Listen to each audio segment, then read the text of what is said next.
So India have registered the lowest test total at home.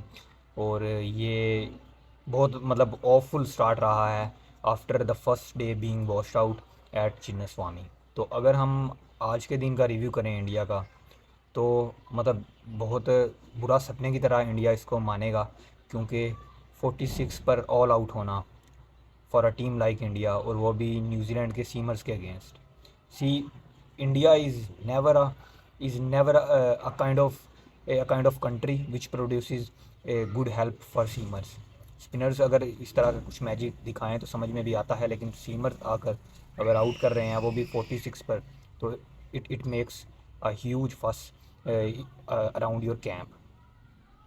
तो जो मुझे dismissals मैंने देखे हैं अभी, बैटर्स जो ज़्यादातर आउट हुए उनमें से कुछ तो क्रेडिट जाएगा ऑब्वियसली। सीमर्स के लिए हेल्प भी थी नो डाउट वहाँ पर। William O'Rourke, Matt Henry, Tim Southee, मतलब तीन ही बॉलर्स आई थिंक यूज़ हुए थे, और तीनों ने आउटस्टैंडिंग परफॉर्मेंस डिलीवर की। ठीक है, वहाँ पर थी बहुत मदद सीमर्स के लिए, लेकिन इंग्लैंड के लेकिन इंडिया के जो बैटर्स ने बहुत गलत शॉटें भी खेली हैं वहाँ पर। अगर हम पर्टिकुलर बात करें, तीन चार प्लेयर्स तो कैच आउट हुए हैं ऊट पटांग सी शॉट्स खेलते हुए, लाइक ऋषभ पंत। वो आई डोंट थिंक किस तरह की शॉट खेल रहे थे वो पॉइंट की जानिब। दैन सरफराज खान ने शॉट मारी थी, वो एक आउटस्टैंडिंग कैच लिया न्यूजीलैंड ने। और फील्डिंग की, यहाँ पर फील्डिंग को फुल मार्क्स जाएंगे यहाँ पर। अगर फील्डिंग इस तरह की ना शो करता न्यूजीलैंड, तो I think it was impossible for them to fold out India for just 46। Ravindra Jadeja ने वो फ्लिक करने की कोशिश की थी लेग साइड पर। He he remained unsuccessful on playing that shot. तो इसी तरह से मतलब एक कंपोजिशन था, ये कंपोजिशन था न्यूजीलैंड की अच्छी बॉलिंग का, न्यूजीलैंड की आउटस्टैंडिंग फील्डिंग का, और इंडिया की ख़राब बैटिंग का भी। जी हाँ। सिलेक्शन वाइज अगर हम बात कर लें, तो दो चेंजेस थे पिछले टेस्ट मैच से यहाँ पर। तीन सीमर्स के साथ, जैसा कि मैं बात कर रहा था, वो नहीं हमें देखने को मिली सिलेक्शन। कुलदीप यादव के साथ जाने का फ़ैसला किया in place of Akashdeep India ने। और बैटिंग में अगर हम बात करें, तो बैटिंग में शुभमन गिल की जगह जो है वो सरफराज खान को खिलाया गया। अब उसकी जो वजह है वो उसमें थोड़ी नहीं शो करवाई गई, और आई think it was a general shuffling call, not an injury or unavailability issue from Shubman Gill.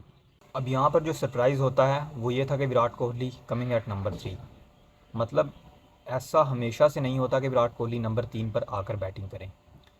कोई और आकर एडजस्ट कर लेता है, लेकिन Kohli always remains usually remains at number 4। तो उनको नंबर 3 पर पुश किया गया शुभमन गिल की के ना होने की वजह से। फिर वो सरफराज 4 पर आए, एंड सो ऑन, इस तरह से वो थोड़ी सी बैटिंग ऑर्डर में भी चेंजिंग आई। बट वो इतनी ख़ास वजह नहीं थी आई थिंक। फिर भी इंडिया बहुत अच्छी बैटिंग कर सकता था, बहुत बेहतर मैं कहूँगा कि बैटिंग कर सकता था इससे। मासवा के वहाँ पर न्यूजीलैंड के बॉलर्स ने आउटस्टैंडिंग परफॉर्मेंस दी विद बॉल, लेकिन फिर भी I would say that this was not a good great batting effort from team India. Then batting की तरफ आएँ अगर न्यूजीलैंड की, तो बैटिंग में न्यूजीलैंड ने दे आर आई थिंक 180 और समथिंग फॉर 3, जिसमें डेवन कॉनवे ने क्या बैटिंग की है। And this should be the intent. जब अगली टीम का स्कोर बिल्कुल लो है, 46 का टोटल है अगली टीम का, तो आपके जो आपके किसी एक बैटर्स को फिर उसमें थोड़ी सी रन्स बनाने की जो रफ्तार है उसमें तेज़ी लाना पड़ती है। That makes sense. और इस तरह से New Zealand are well under control in this test match despite losing the first day because of rain. लेकिन फिर भी अभी भी न्यूजीलैंड आई थिंक यहाँ से ऐसा लग रहा है कि 300 तो आराम से क्रॉस कर जाएगा। और अगर ये होता है, 300 क्रॉस कर जाता है, तो फिर वो इंडिया को आकर पहले ट्रायल उतारना पड़ेगा, फिर जाकर टारगेट देना पड़ेगा। और आई थिंक इंडिया का ये मैच जीतना बहुत मुश्किल है। और अगर इंडिया इस तरह से मैनेज करता है इस मैच को ड्रॉ करने में इवन, या फिर जीतने में, तो this would be one of the greatest things for them in test cricket. New Zealand की अगर मैं बात करूँ, तो बहुत अच्छी बॉलिंग परफॉर्मेंस थी from Matt Henry and William Rourke. थोड़ी सी उनको कंडीशंस प्रोवाइड की गई, तो उन्होंने पूरा अपना पोटेंशियल दिखाया कि how lethal they can be in conditions like that. William Rourke is I think a very good find.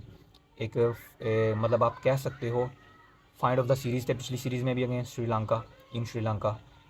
अब जो है उन्होंने बहुत अच्छी बॉलिंग की, और जो बाउंसर्स किए थे उन्होंने विराट कोहली को जो शॉर्ट पिच बॉल की, मतलब उनको समझ ही नहीं आया और वो थोड़ी सी बॉल क्लिप होकर वो लेग स्लिप खड़ी थी, वहाँ पर आउट हो गए वो। तो विलियम रूर्क ने बहुत अच्छी बॉलिंग किया है, इम्प्रेस किया है बहुत ज़्यादा। सऊदी ने अच्छी विकेट निकाली थी रोहित शर्मा की। Then Matt Henry really good as usual, क्योंकि वो जो स्विंग करते हैं, बॉल को हिलाते हैं, that also seems really interesting. तो इस तरह से New Zealand are well on top in this match, और इंडिया को इस टेस्ट में वापसी के लिए बहुत कुछ करना है।